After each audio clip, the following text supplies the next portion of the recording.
Bonjour et bienvenue à cette table ronde consacrée aux possibilités ouvertes par la loi d'accélération de la production d'énergie renouvelable sur l'articulation entre marché public, énergie renouvelable et circuit court.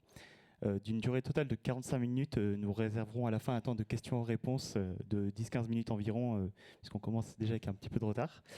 Les orateurs de cette table ronde sont donc dans l'ordre Frédéric Devielle, directeur client public d'Engie Entreprises et Collectivités, qui est la business unit d'Engie consacrée à la fourniture d'énergie en B2B.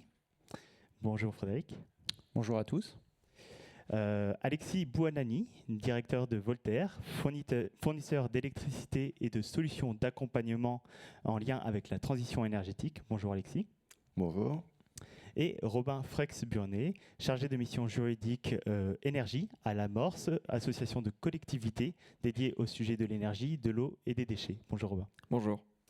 Donc, la loi d'accélération de la production d'énergie renouvelable a été promulguée le 10 mars 2023, très attendue par le secteur de l'énergie. Elle a fait l'objet de débats parlementaires intenses, conduisant à un résultat finalement mitigé selon les sujets et les filières. Les acheteurs publics et de manière générale et en particulier les collectivités s'intéressent de près à leur approvisionnement énergétique à deux titres principalement, en raison de la forte hausse des prix des énergies sur les marchés de gros et en raison de leur appétence pour la transition énergétique. Donc, à l'écran, vous pouvez voir une synthèse des principales possibilités ouvertes par ces lois en matière d'approvisionnement énergétique des acheteurs publics, qui concernent principalement en réalité la durée de la contractualisation de ces modes d'approvisionnement, notamment ceux en circuit court. Sujet sur lequel nous reviendrons et contraintes sur lesquelles nous reviendrons. Mais avant d'entrer dans le cœur du sujet, on va faire un premier tour de table de nos orateurs afin de présenter les modes d'approvisionnement en électricité d'origine renouvelable par les collectivités. Frédéric, pour commencer, est-ce que vous pouvez nous expliquer ce qui différencie finalement un approvisionnement en circuit court, de manière générale, d'un approvisionnement plus traditionnel, c'est-à-dire exclusivement via un contrat de fourniture classique ? Oui, alors en fait, les clients, historiquement, qui voulaient verdir leur mix électrique, ils prenaient des garanties d'origine, ce qui rajoutait un surcoût et qui permettait d'afficher une consommation verte. C'est vrai que c'était à la fois en termes de communication et en termes... Déjà, il n'y a pas d'intérêt économique puisque c'est un surcoût. Il n'y a pas d'intérêt en termes de com sur la partie territoire, puisque bon, c'est des garanties d'origine souvent qui viennent du nord de l'Europe. On peut faire de la garantie d'origine française, mais voilà, ça reste un additif au contrat d'énergie qui peut être compatible d'ailleurs avec un sourcing ARENH et marché. Le vrai point positif de cette loi, c'est d'aller plus loin, de permettre de répondre à des attentes des clients sur déjà une contractualisation plus longue, on va le voir après, et quelque chose de plus localisé, si on le souhaite, avec un lien circuit court dans les territoires, que ça soit au travers de l'autoconsommation collective ou au travers, on va plutôt axer sur les PPA, parce que c'est ça que nous demandent les clients, mais le développement des PPA qui va pouvoir émerger sur les clients publics. Tout à l'heure, on parlait sur la plénière du souhait de l'Europe de voir les États faire sauter tous les freins à l'accélération des PPA. Eh ben, ça va être possible demain sur les acteurs publics qui avaient été un peu oubliés ces dernières années sur ce dispositif, alors qu'on a énormément de demandes et on le verra aussi. Je pense que les acteurs publics et les clients publics et les collectivités sont les mieux placés pour développer les PPA sur le territoire. Donc on va être sur quelque chose voilà, qui va permettre d'aller beaucoup plus loin et de répondre à l'ensemble des attentes de nos clients. D'accord. Et donc vous avez une présentation là qui décrit un schéma de type PPA plus complément de fourniture, c'est ça ? Oui, alors en fait, autant les garanties d'origine, c'est un schéma assez simple. On va avoir un marché de fourniture avec des garanties d'origine qui vont venir compléter ce dispositif.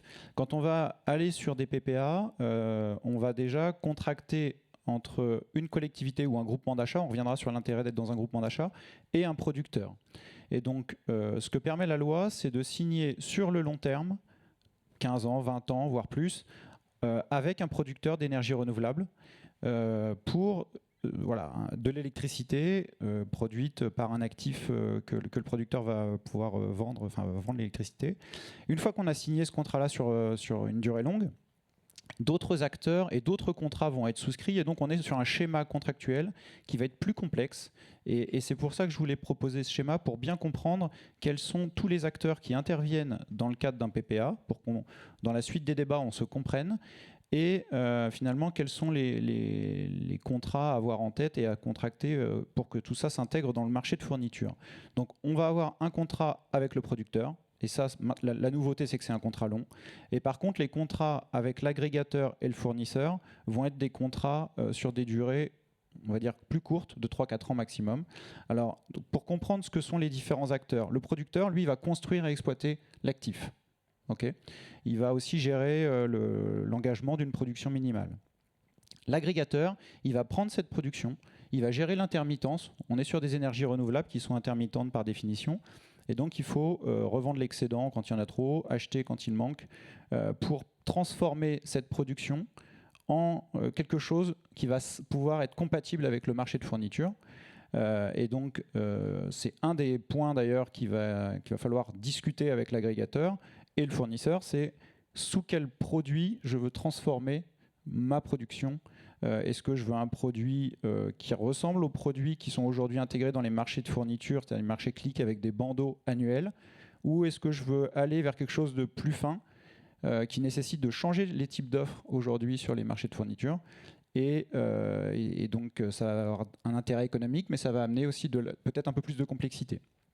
Et après, cet agrégateur, qui va être aussi le responsable d'équilibre du point d'injection, va transférer au fournisseur les blocs pour intégration au marché de fourniture. Et le fournisseur va être le responsable d'équilibre des points de consommation comme habituellement, et va gérer tout ce qu'on connaît aujourd'hui en termes de facturation et en termes de relations clients. Et voilà. Donc un des enjeux, c'est quelle est la place du fournisseur dans ce nouveau schéma pour simplifier la vie des collectivités, voire des groupements d'achat, où parfois on se retrouve avec énormément d'adhérents. Donc effectivement, à regarder le schéma, on comprend l'exigence de simplification, parce que pour les consommateurs, c'est un schéma contractuel qui est un peu plus complexe qu'un schéma de fourniture classique. Et justement, pour rester sur les PPA ou les contrats d'achat direct, parce que le PPA, la dénomination anglaise, on va dire, PPA. Donc Alexis, parmi les modes d'approvisionnement en circuit court, il y a ces contrats d'achat direct, dans la mesure où on comprend qu'il y a un actif physique lié à ce contrat direct. Son amortissement économique entre en ligne de compte, ce qui a une incidence sur sa durée. Frédéric a parlé de contrats longs, on peut voir aussi parfois des contrats plus courts. Est-ce que vous pouvez nous en parler et nous préciser ce que cela implique pour les collectivités ? Merci Marc. Juste à titre préliminaire, parce que je souffre d'un déficit de notoriété par rapport à mes voisins. Donc, juste préciser, donc, le fournisseur Voltaire, qui nous sommes actifs sur le marché français depuis bientôt 4 ans. Nous sommes une filiale à 100% d'un groupe de production renouvelable, Soner, qui lui-même est adossé depuis fin 2022 à un industriel français qui est Eiffage. Donc, pour reprendre les mots d'Engie ce matin, nous sommes désormais un fournisseur de confiance. Et nous sommes essentiellement sur le B2B, c'est-à-dire à la fois des collectivités locales, qui aujourd'hui représentent un petit peu plus que la moitié de notre portefeuille, et puis une autre moitié qui sont des clients essentiellement tertiaires. Et à titre d'exemple, aujourd'hui, nous fournissons le site qui vous accueille en ce moment. Alors, pour revenir sur la question, en effet, on va distinguer, le mot PPA est employé on va dire à toutes les sauces, et il y a des réalités très différentes derrière. Vous pouvez voir dans la presse, telle collectivité locale a souscrit un PPA, et puis en fait, quand on gratte, on voit que c'est 3 ans. Donc, la première chose à faire, c'est analyser la durée, se dire est-ce que c'est une durée courte ou une durée longue, parce que la logique économique ne va pas du tout être la même derrière. Si c'est une durée courte, on va dire un horizon de marché, finalement, c'est la référence de prix de marché en général qui s'impose, puisque le producteur n'auraient pas de raison de vendre différemment, à un prix différent de l'horizon de marché. Et dès qu'on est au-delà des horizons de marché, bien souvent, ça va être des durées entre 10 et 20 ans qui vont correspondre à la durée d'amortissement de l'actif qui sera soit à construire ou récemment construit, et donc pour lequel il faudra amortir un prêt. Donc on va, pour les sites à construire, on va employer le mot de greenfield. Pour ceux qui sont déjà construits, qu'ils soient longs ou qu'ils soient courts, on peut employer le mot brownfield. Donc faites attention, le mot brownfield peut être source de confusion. Le plus simple est de se focaliser sur la durée, sur les contrats d'achat de long terme. Et donc la loi a apporté une précision par rapport à ces contrats, puisque précédemment le code de la commande publique ne permettait pas aux collectivités locales de s'engager sur des durées longues. Et donc il a été explicitement mentionné dans la loi que désormais le code de la commande publique serait modifié pour permettre justement ces achats à long terme, pour peu que la relation soit directe avec le producteur. C'est un point qui mérite d'être précisé. Et donc on va parler de corporate PPA quand on signe directement entre le consommateur et le producteur, donc même si c'est une collectivité qui est le consommateur. Et par contre, si c'est intermédié par un fournisseur, en général, on va employer le mot de utility PPA. Voilà. Et tant qu'on est dans la sémantique, je me permettrai juste de compléter ce que disait Frédéric tout à l'heure. Aujourd'hui, dans l'immense majorité des cas, les PPA sont des PPA qu'on appelle pay as produced, c'est-à-dire il n'y a pas l'étape de transformation de l'intermittence de la production dans quelque chose de plus structuré. Et dans ce cas-là, le mot agrégateur peut disparaître puisqu'il va être confondu avec le responsable d'équilibre du fournisseur. Voilà. Donc voilà. Tout ça, c'est technique. Évidemment, on va pas tout aborder en 45 minutes, mais c'est juste un avant-goût de tous les sujets à débroussailler à l'avenir. Merci Alexis. Pour terminer sur le panorama des contrats en circuit court ou des modes d'approvisionnement en circuit court, donc Frédéric a mentionné brièvement l'autoconsommation collective, il y a aussi l'autoconsommation individuelle. Donc Robin, est-ce que vous pouvez nous dire quelques mots sur l'appréhension de ces modes d'approvisionnement par les collectivités ou de manière générale les acheteurs publics ? Oui, tout à fait. Donc, association Amorce, pour ceux qui ne connaîtraient pas, donc association de collectivités au niveau national. Donc, nous, on accompagne notamment sur la partie énergie et notamment la partie achat d'énergie, donc notamment sur la partie juridique, montage juridique. On avait constaté, notamment avec plusieurs facteurs, notamment à la fois au niveau national, le besoin de développement d'actifs d'ENR sur les territoires et qui vont concerner l'ensemble des collectivités, les obligations s'imposant directement aux collectivités sur la valorisation de leur patrimoine, etc. Voilà, où les collectivités sont de plus en plus incitées à s'impliquer elles-mêmes dans les projets ENR, dans les sociétés de projets ou par la mise à disposition de fonciers, etc., voire à devenir elles-mêmes productrices.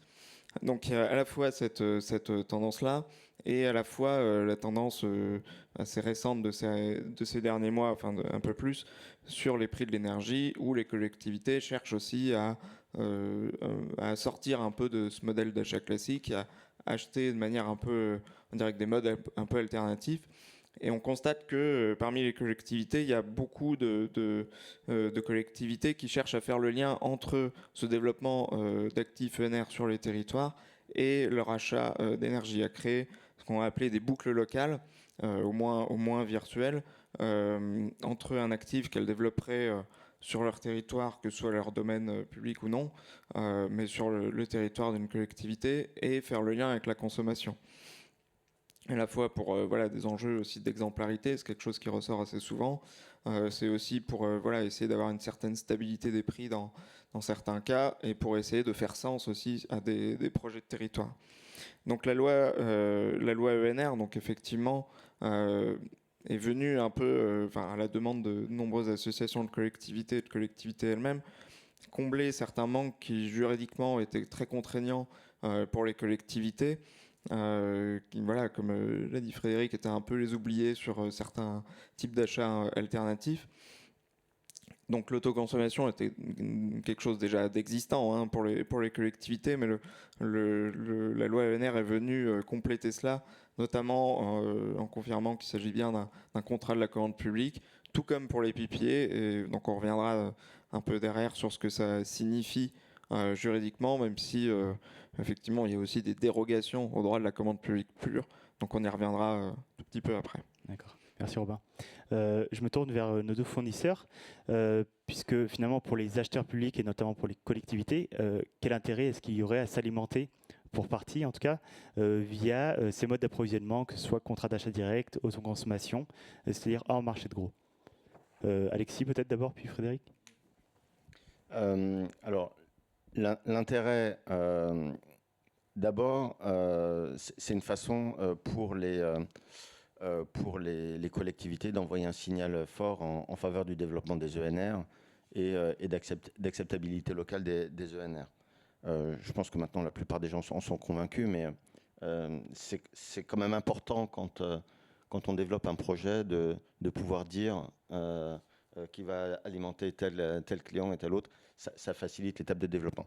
Au-delà de ça, du point de vue du consommateur, envoyer le signal qu'on soutient le développement des ENR, et puis également voir les PPA, pas forcément comme l'affaire du siècle et ce qui va permettre de faire des économies substantielles.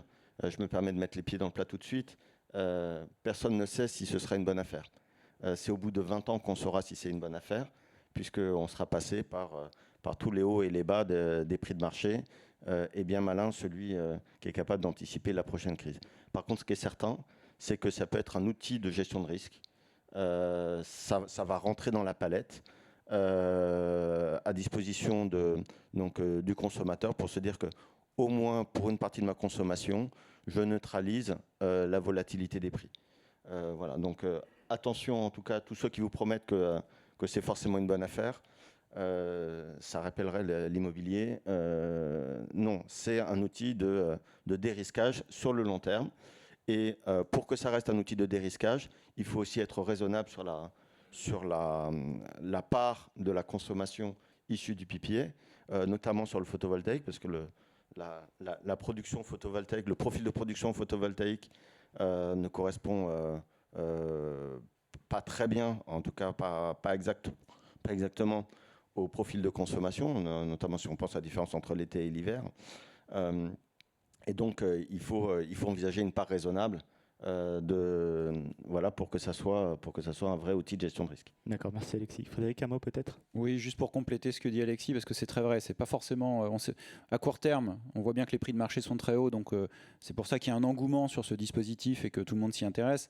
Je pense que ça permet aussi de préparer le post-ARENH, parce qu'on a l'ARENH, il y a eu pas mal de débats tout à l'heure, l'ARENH qui s'arrête fin 25, peut-être fin 26, mais enfin ça reste très court terme, et avoir, je dis n'importe quoi, 20% de son sourcing ou 15% qui est sécurisé avec un approvisionnement PPA, ça permet de gérer effectivement son budget, de sécuriser une partie de son budget à un prix connu, qui ne sera peut-être pas le prix optimum sur le moyen terme, mais qui est un prix connu. Et aujourd'hui, on sait très bien que les collectivités, les clients publics ont besoin, comme d'ailleurs les clients privés, de visibilité budgétaire. Autre chose intéressante, parce que ça a été évoqué tout à l'heure, il y a eu des échanges comme quoi les PPA, ce n'est pas pour les petits clients. Alors, oui et non. Enfin, la spécificité des clients publics, c'est qu'on est souvent face à des groupements d'achat. Et aujourd'hui, un groupement d'achat, c'est un gros volume, mais constitué de plein de petits adhérents. Et donc, aujourd'hui, un de nos défis, c'est de rendre possible un PPA pour un groupement d'achat, un syndicat d'énergie ou n'importe quel autre groupement d'achat, pour permettre aux plus petites collectivités, aux plus petits adhérents publics, de bénéficier de ces PPA. Et je pense, franchement, on a beaucoup d'échanges avec nos clients en ce moment, que ça va être tout à fait possible. Et c'est une des forces aussi des clients publics, qui sont souvent dans ces groupements d'achat organisés entre des grosses collectivités avec beaucoup de consommation et des petites collectivités qui sont plutôt rurales, avec beaucoup de foncier. Et on va y venir peut-être après. C'est un des points très importants des PPA, c'est le foncier. D'accord, merci Frédéric. Donc je comprends finalement que l'intérêt de ces modes alternatifs d'approvisionnement, c'est d'assurer une stabilité et une prévisibilité, en tout cas pour une certaine part, à long terme. Exactement. Ce qui nous amène au sujet suivant, qui est un petit peu l'apport principal de la loi d'accélération sur ce thème. On passe derrière. Donc avec la slide de l'amorce, donc justement pour Robin, on a vu qu'il y a une durée généralement longue d'approvisionnement par les contrats d'achat direct, voire par autoconsommation. Et on sait qu'en commande publique, il y a une remise en concurrence périodique et que les durées, notamment sur les accords cadres, est limitée. Qu'est-ce que finalement la loi d'accélération apporte sur cette contrainte qui était sans doute la principale contrainte, le principal obstacle à ces modes d'approvisionnement? Oui, tout à fait. C'était vraiment le principal obstacle. Voilà, s'il y a des acheteurs publics, des collectivités dans la salle, je pense que le contrat de la commande publique, ça évoquera tout de suite voilà, des règles assez contraignantes, assez strictes. Sur la durée, il y a effectivement deux choses. Il y a l'aspect économique, visibilité des prix. Donc, je ne reviendrai pas sur ce qui a été dit, sur le fait qu'effectivement, ce n'est pas parce que les prix de marché étaient hauts à un moment donné que l'offre est intéressante à un instant T, que ça peut garantir un intérêt aussi économique pour les collectivités à souscrire un PPA rapidement. Donc, voilà, il y a aussi cette prudence-là. Et puis d'un point de vue juridique, il y avait effectivement cette contrainte-là qui a été levée par la loi ENR, puisque dans l'article du Code de l'énergie qu'elle crée, elle permet du coup d'avoir des contrats de la commande publique qui ont une durée basée sur la durée d'amortissement ou sur la nature des prestations. Donc, point important d'ailleurs, c'est pas codifié dans le code de la commande publique, c'est vraiment dans le code de l'énergie, c'est une disposition spécifique. C'est ça. L'argument qui était derrière ça, de ne pas modifier le code de la commande publique, ce sont des contrats de la commande publique, mais à objet spécifique, et qui n'ont pas vocation à être dans le code de la commande publique. C'est pour ça qu'ils sont dans le code de l'énergie, et que pour l'instant, ils ne sont pas codifiés dans le code de la commande publique. Donc ce sont des contrats on va dire, spéciaux de la commande publique. Donc j'ai remis là, dans la slide les quelques principaux points importants sur un contrat de la commande publique, sachant que le texte parle aussi de contrat de la commande publique et pas de marché public ou de marché de fourniture, ce qui ouvre aussi potentiellement la possibilité sur le montage, sur voilà, si on est dans un cas d'actifs à construire, etc., de pouvoir passer via d'autres types qu'un simple marché de fourniture, ce qui, voilà, sur la durée, peut aussi être avantageux pour la collectivité. Ok, merci. Donc, je vais vous redonner de toute façon tout de suite la parole, puisque le thème de la table ronde, c'est aussi les circuits courts, ce qui ne renvoie pas en réalité en droit de la commande publique, en tout cas, à une notion de proximité géographique. Mais pourtant, le localisme est fortement lié, en tout cas dans l'esprit des acheteurs, à l'achat direct et aux circuits courts. Donc dans ce cadre-là, est-ce que vous pouvez nous dire quelques mots de ces notions de circuits courts et de localisme dans le contexte des achats d'énergie? Alors en fait, comme je disais en introduction, les collectivités, ce qui les intéresse dans la plupart des cas, c'est de pouvoir conclure un contrat d'achat d'énergie directement avec un producteur, et un producteur en général qu'elles ont identifié, qu'elles ont préidentifié, qui est sur qui est à proximité de leur territoire, voire qui exploite un actif sur leur domaine public ou privé. Quand on parle de circuit court, effectivement, il y a une distinction à avoir entre le circuit court qu'on va appeler financier, entre guillemets, et le circuit court physique, géographique. Circuit court financier, c'est la désintermédiation. Donc c'est ce premier point, c'est de contractualiser directement avec un producteur, même si on l'a vu sur le schéma de Frédéric que c'était voilà, un petit peu plus complexe que ça aujourd'hui, mais cette idée de désintermédier l'achat d'énergie entre le consommateur final et le producteur. Donc il y a ce premier point qui aujourd'hui est possible, en tout cas en théorie tel que prévu par le code, puisque l'article, l'alinéa concerne ces contrats-là, parle d'achat direct à un producteur. Par contre, sur l'aspect géographique, c'est un point qui avait été soulevé également lors des débats de la loi et qui n'a pas été retenu dans le texte final. Les règles de droit de la commande publique est très strict sur le critère localisme. Il n'y a qu'une seule dérogation aujourd'hui qui a été introduite par la loi Egalim en 2019 sur l'approvisionnement des cantines scolaires. Mais voilà, c'est une exception en droit de la commande publique. Et le fait de pouvoir intégrer un critère local, géographique, une provenance géographique comme critère de sélection dans un marché public, dans un contrat de la commande publique, n'est toujours pas permis. Donc concrètement, une collectivité ne peut pas aujourd'hui conclure un contrat d'achat d'énergie directement avec un producteur présent sur son territoire sans le mettre en concurrence, notamment avec d'autres producteurs qui seraient d'autres régions, d'autres territoires. D'accord, merci Robin.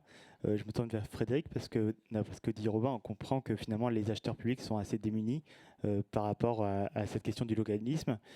Est-ce qu'il y a des manières d'intégrer une part d'approvisionnement local finalement dans l'achat d'énergie? Alors, il y a un point, si vous discutez avec les clients plutôt du secteur privé dans l'autre salle, vous apercevrez qu'il y a un point dur sur le sujet des PPA, c'est les actifs. Il n'y a pas d'actifs. C'est un peu, dès qu'il y a un actif disponible, tout le monde se jette dessus. Donc, il y a vraiment, le nerf de la guerre, c'est de trouver du foncier. Et aujourd'hui, c'est pour ça que je disais que les collectivités, les clients publics d'une manière générale sont les mieux placés pour développer les PPA. C'est que je ne dis pas qu'il y a une réserve de foncier incroyable, mais en tout cas, il y a des études qui ont été publiées. Il y a du foncier, il y a des réserves de foncier dégradées qui sont disponibles en France et qui pourraient notamment servir à développer des PPA.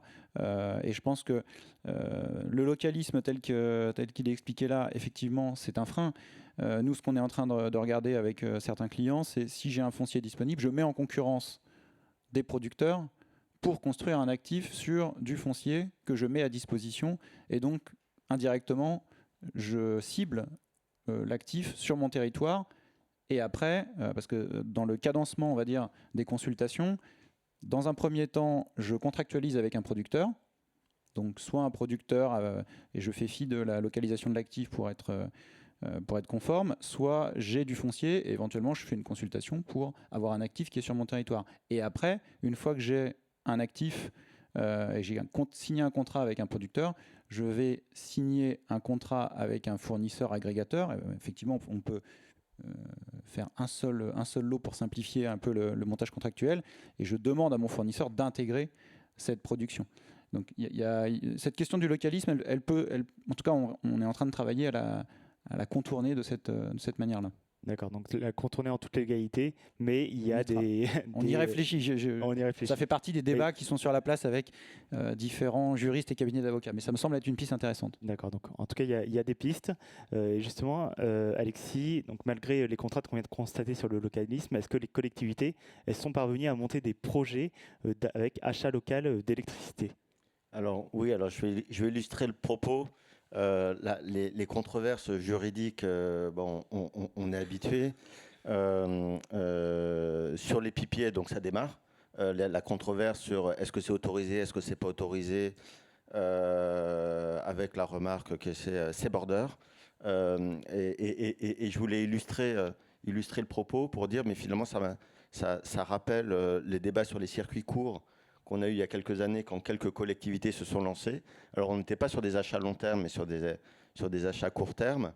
Et il y avait eu les mêmes débats sur c'est pas possible, et pourtant certains l'ont fait.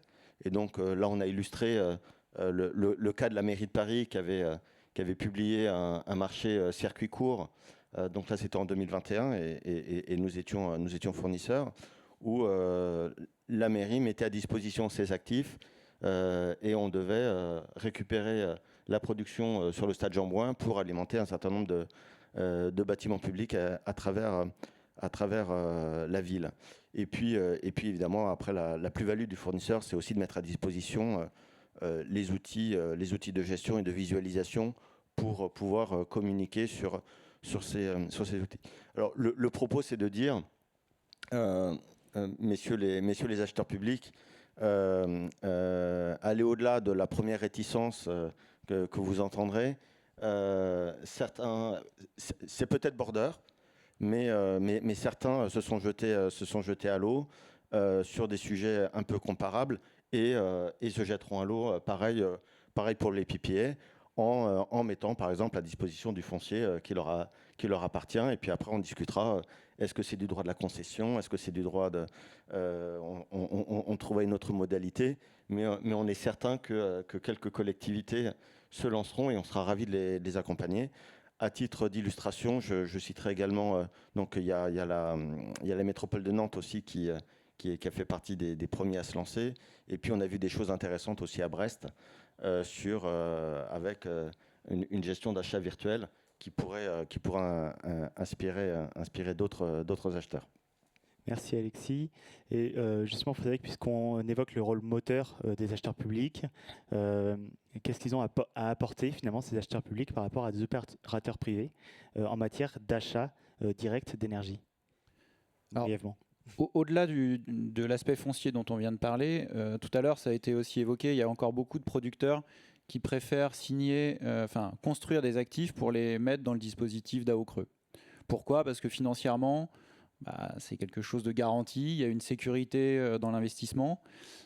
Et entre ça et signer un PPA avec un industriel dont on ne sait pas s'il sera encore là dans 5-10 ans, c'est sûr que le choix est parfois tentant. L'intérêt de signer un PPA avec des acteurs publics, c'est que je pense qu'en termes de garantie financière, on rassure aussi les investisseurs. Et donc, c'est pour ça, en fait, quand on prend un peu tous ces arguments, que ce soit le foncier, la solidité financière, tout est réuni pour que, suite à ce qui est passé avec cette loi, les PPA se développent et vraiment prennent une dimension peut-être même plus large que dans le privé, parce qu'il y a du potentiel, il y a du besoin, il y a un côté aussi politique qui va amener aussi un intérêt sur ces dispositifs-là. Alors, encore une fois, je pense que c'est très important pour éviter le syndrome de l'emprunt toxique, qu'on soit très au clair sur la gestion du risque, sur l'intérêt financier sur le moyen long terme, qu'on partage clairement les hypothèses en termes de pricing pour qu'il n'y ait pas de surprise sur le moyen long terme et que dans quelques années, on ne se retrouve pas avec des élus qui viennent nous dire vous nous avez vendu des trucs qui nous mettent à mal les finances publiques. Donc il faut être assez clair, assez transparent, pas faire des PPA qui pèsent trop lourd dans le mix, et c'est l'intérêt des groupements d'achat, c'est qu'on peut foisonner ce risque-là, mais je pense qu'il y a un vrai boulevard pour développer les PPA sur les marchés publics. D'accord, merci Frédéric. Je rebondis aussi je reviens sur un point qui a été évoqué, c'est-à-dire la complexité du montage contractuel. Alors, en tout cas, si on décortique tout. Donc Alexis, en fait, on a vu il faut une articulation entre différents contrats et produits dont la durée n'est pas forcément synchrone. Est-ce que la passation de ce type de marché n'est pas risquée pour les acheteurs publics finalement, parce que ça demande une certaine technicité, une certaine connaissance du secteur? Alors, la première recommandation, et je le fais d'autant plus volontiers qu'on nous ne sommes pas AMO, c'est de bien vous faire accompagner, enfin là je parle aux acheteurs, de bien se faire accompagner par un AMO qui connaît le sujet, et j'ai envie de dire qui connaît tous les sujets. C'est-à-dire qui vous pousse pas sur une seule solution établie d'avance, mais qui connaissent à la fois l'autoconsommation individuelle, collective et les PPA. Et puis d'un point de vue juridique, pareil, comme on a dit que c'était border, en tout cas l'interprétation, et je suis moi-même pas juriste, donc j'ai juste entendu la controverse. Faites-vous bien accompagner.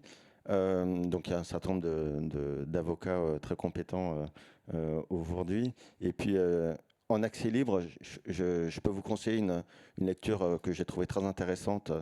C'était dans la actualité juridique des collectivités territoriales en 2023. Donc je ne citerai pas le nom du cabinet d'avocats, mais en tout cas voilà, ça vous permet de lire une opinion sur le sujet, et notamment il y a une analyse du droit de la concession qui est assez intéressante dès lors qu'il y a une partie du risque qui est bien maîtrisée. Merci Alexis. Je vais demander à la salle de préparer les questions que vous auriez. En attendant, je vais interroger Robin sur un dernier point, puisqu'on a beaucoup parlé d'électricité, mais on n'a rien dit du gaz. Donc, est-ce que la loi d'accélération apporte quelque chose en matière d'achat direct de gaz ou d'autoconsommation de gaz? Et est-ce que ça intéresse autant les collectivités que l'électricité? Alors, la loi ENR, effectivement, applique tout le cadre juridique sur les contrats d'achat direct pour l'électricité au gaz renouvelable et au biogaz. Donc ça, c'est effectivement une nouveauté. C'est plutôt, enfin voilà, la loi vraiment décalque exactement le même cadre juridique. En pratique, c'est un peu moins, enfin nous en tout cas de ce qu'on a constaté, c'est que c'était un peu moins une demande des collectivités d'avoir ce cadre-là pour le gaz. Et on est aussi un petit peu plus sceptique sur l'application concrète de ces contrats-là. Juridiquement, on l'a vu déjà pour l'électricité, c'est compliqué, mais il y a encore beaucoup de points d'incertitude. Ce sera le cas aussi sur le gaz. Et puis d'un point de vue technique, ça pose aussi d'autres questions. Et surtout d'un point de vue économique, en termes d'intérêt économique, on l'a vu que c'était déjà pas forcément si simple sur l'électricité. Ça pourrait l'être encore moins sur le gaz. D'accord, merci Robin. Est-ce qu'il y a des questions dans la salle ou peut-être sur le chat en ligne? Personne ne veut se lancer ici. N'hésitez pas, hein, parce qu'il ne reste pas beaucoup de temps, quelques minutes. Si je peux me permettre un commentaire, parce que je parlais tout à l'heure du besoin d'être bien accompagné, pensez bien au séquencement. C'est-à-dire qu'une fois que le marché de fourniture il est passé, intégrer un pipier dans le cadre du marché de fourniture en cours, ça va être compliqué. Donc, bien avoir en tête, et c'est un peu le même commentaire que celui qui a été partagé ce matin sur le fait que on n'est plus dans le monde d'avant où on parlait d'un prix et la question des volumes était secondaire. Maintenant, tout ce que vous pourrez communiquer comme information dans le cadre de votre consultation de fourniture, de ce qui aura vocation à être le complément de fourniture, sera le bienvenu pour maximiser vos chances que les fournisseurs se positionnent sur le complément. Et il ne suffira pas de dire peut-être que dans 3 ans, il y aura un pipier qui s'insérera sous forme de ruban. Ça, on n'y croit pas. Donc, soyez précis, partagez le maximum d'informations sur ce futur actif que vous avez déjà identifié. Si on est 2 ans à l'avance, probablement il est déjà quand même bien, le projet est déjà quand même bien mûr. Voilà, donc c'était peut-être pas l'habitude d'être pleinement transparent sur les volumes à la fois de consommation et de production, mais maintenant si c'est l'intérêt de tout le monde pour que les consultations soient fructueuses et que vous ayez de nombreux fournisseurs qui se positionnent sur le complément. Juste là-dessus, on n'a peut-être pas évoqué, mais le planning de développement d'un actif renouvelable, c'est 4 ans, 5 ans. Donc normalement, on le voit venir.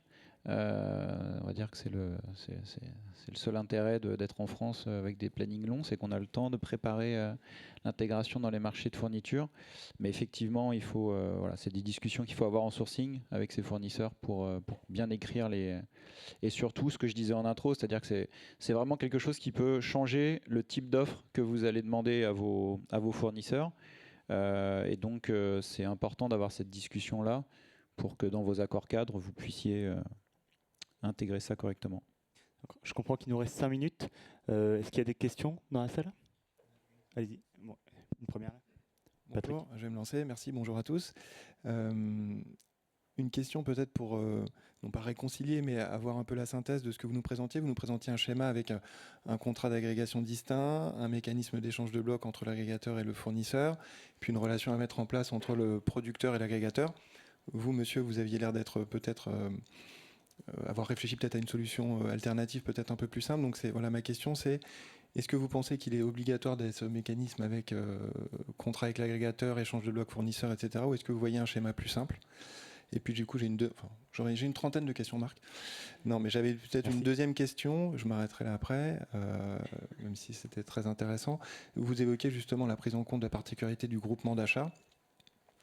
Comment vous voyez justement la nature de la relation et la ventilation des volumes et le rôle du coordinateur, étant rappelé qu'en réalité dans un groupement il y a en réalité autant de contrats qu'il y a de personnes et le groupement n'a pas de personnalité morale, donc c'est vrai qu'il y a cet effet volume, mais en fait il y a autant de personnes, donc ça pose des questions sur la défaillance, la résiliation, etc. Donc voilà, ça c'est la deuxième question sur la prise en compte du groupement, mais la première c'est plus celle de la nature de la relation entre le producteur et ce que j'ai appelé le bloc un peu agrégateur-fournisseur, même si on pourrait ne pas avoir un contrat d'agrégation. Merci. Merci Patrick. Juste pour, effectivement, je crois qu'on l'a évoqué pendant la. Là, on a présenté un schéma volontairement éclaté pour montrer, on va dire, le cas extrême où on a 3 contrats, un contrat avec le producteur, un contrat avec l'agrégateur, un contrat avec le fournisseur, et on a ce type de schéma aujourd'hui dans des consultations publiques ou plutôt privées. Et c'est vrai que, notamment, si demain on a non plus un client public mais un groupement d'achat avec 500 adhérents, on va essayer de simplifier un peu le schéma et on va essayer de simplifier le quotidien de tout le monde. Et regrouper la prestation d'agrégation et la prestation de fourniture, ce qui fait sens en termes de responsable d'équilibre et de gestion d'un certain nombre d'interfaces, c'est quelque chose de possible. Par contre, la loi permet uniquement un contrat long entre un client et un producteur.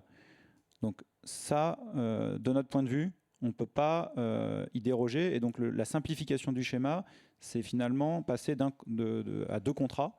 Un contrat avec un producteur et un contrat avec un agrégateur fournisseur. Et on est sur, d'un côté, une durée longue, de l'autre côté, une durée courte avec intégration de la prod. Donc voilà, ça, c'est pour répondre à votre première question. Et c'est plutôt ce qu'on pousse pour simplifier. Après, je ne dis pas quand on est face à un client, on peut... mais c'est pour comprendre en fait les différents acteurs. C'est important pour bien se comprendre, plutôt que de simplifier tout de suite. Mais on a la version simplifiée. Ouais, mais après, on leur explique et ils sont rassurés. Et peut-être juste pour la question de la simplification, on est en train de réfléchir à un schéma de payeurs divergents pour que le fournisseur envoie une facture qui intègre tout, notamment pour éviter que la secrétaire de mairie se retrouve avec 50 factures d'un producteur, d'un agrégateur, d'un fournisseur. Donc, c'est vraiment le fournisseur qui paierait au producteur sur la durée du contrat de fourniture, ce que le client a contracté avec le producteur pour essayer de simplifier. Donc ça fait partie des chantiers juridiques qu'on est en train d'instruire pour simplifier ce schéma contractuel. Alexis, avant de passer à la dernière question. Je peux me permettre de compléter et de faire écho au point précédent. Donc, en effet, la fusion de l'agrégateur avec le RE du fournisseur, c'est un cas particulier, mais il se trouve qu'aujourd'hui, c'est le cas le plus fréquent sur le marché. Et c'est aussi celui qui correspond à la notion de circuit court, puisque donc, dans l'interprétation du circuit court, tel qu'on l'a vu dans les marchés que je présentais précédemment, c'était l'unicité du responsable d'équilibre entre la partie production et la partie consommation. Donc c'est une façon d'atteindre ce circuit court, alors pas géographiquement, mais d'un point de vue achat, c'est d'avoir cette unicité du responsable d'équilibre. Évidemment, c'est pas obligatoire, mais c'est ce qui permet de pouvoir utiliser ce vocable. Et c'est aussi cette interprétation qui avait été, alors c'est un autre sujet, qui avait été retenue par l'ADEME pour son label. Bon, évidemment, son label, il est plus trop d'actualité, mais cette unicité du RE avait également été encouragée. Merci Alexis. On a une autre question dans la salle. Oui, donc Oui. sur Ubercia Partners, je reviens sur un point qui avait été évoqué sur le choix de l'actif de production pour essayer de maîtriser finalement les prix de l'énergie. Est-ce que vous, de votre côté, vous avez déjà commencé à identifier des taux ou alors des indicateurs qui permettraient de se dire ok, on a choisi le bon actif de production par rapport à notre profil de consommation ou par rapport à notre consommation? Bon actif, c'est-à-dire PV, éolien, Que ce soit sur la technologie ou sur des taux de couverture, par exemple, de l'actif par rapport à la consommation. D'accord. De votre côté? Alors, pas forcément aujourd'hui sur du greenfield. Économiquement, ce qui émerge, c'est plutôt du PV, parce que c'est pour plein de critères. On ne va pas rentrer dans le détail, mais aujourd'hui, c'est essentiellement ça. Après, sur du brownfield, on a beaucoup de clients publics qui ont des SEM et qui ont plutôt de l'éolien, aussi du PV. Donc, ça vient plutôt. Le choix de l'actif dépend plus de ça, que de KPI. Ouais. Et en fait, si on dit qu'on est sur le territoire de la commune, en fait, il n'y a peut-être pas trop le choix. Ça va s'imposer naturellement en fonction de ce qu'il est possible de faire. Mais vous avez raison, ça aura peut-être des conséquences sur les coûts d'agrégation, ce genre de choses. Mais aujourd'hui, on n'en est pas là dans le débat. Merci. Une dernière question en ligne? Oui, bonjour. Oui, me cherchez pas dans la salle, je suis pas dans la salle. D'accord. Voilà, je suis dans la salle d'à côté. Emmanuel Dion à Nantes Métropole. J'aimerais bien entendre tant Engie que Voltaire sur une réflexion qu'on partage avec quelques collègues sur le rôle du responsable d'équilibre et celui du fournisseur. Est-ce que, en allant vers les contrats d'achat de long terme et en ayant une volonté de faire correspondre nos sites de consommation et leurs courbes de charges associées avec les productions, est-ce qu'on n'est pas en train de générer un besoin qui est plus du rôle du responsable d'équilibre que du fournisseur et d'inverser un peu les rôles en considérant que le fournisseur vient uniquement sur le complément, mais que notre priorité, c'est d'équilibrer production-consommation? Alors, moi, enfin, C'est une des missions premières du fournisseur, donc en fait, Ouais. pour moi, les deux sont quand même intimement liés. c'est qu'en général, chaque site d'injection de sous-tirage est censé être responsable d'équilibre de son propre site, mais il y a des responsables d'équilibre qui obtiennent délégation en réalité du périmètre d'équilibre des sites. Et c'est le cas des fournisseurs pour les consommateurs. Et en général, pour les producteurs, quand on agrège un PPA. Donc, je ne suis pas sûr que... Enfin, la question de l'intérêt de distinguer entre les deux, je ne suis pas sûr... Ouais, en tout cas, je pense qu'il y a une volonté de simplifier les schémas contractuels. Donc, bon, je suis pas ça sûr reviendrait à ajouter un acteur supplémentaire alors que le fournisseur... On peut distinguer fait souvent ce l'agrégateur, rôle. hein, mais aujourd'hui, notamment sur des collectivités avec un groupement d'achat, on a plutôt une volonté de simplifier au maximum le schéma sans dégrader les prix. Alors, Encore une dernière question. un autre intérêt peut-être d'avoir un agrégateur séparé, c'est, on l'a vu dans ce qu'on appelle les PPA multi-acheteurs. Ça peut aussi être une façon de... C'est l'agrégateur qui va être à même de répartir les flux entre les différents sites de consommation, parce que sinon ça veut dire qu'il faudra créer une règle qui devra être gérée par le fournisseur ou par le producteur, qui ne sera pas forcément évidente. Un point, c'était pour compléter la réponse précédente, quand on parlait de le bon taux, la bonne quantité, etc.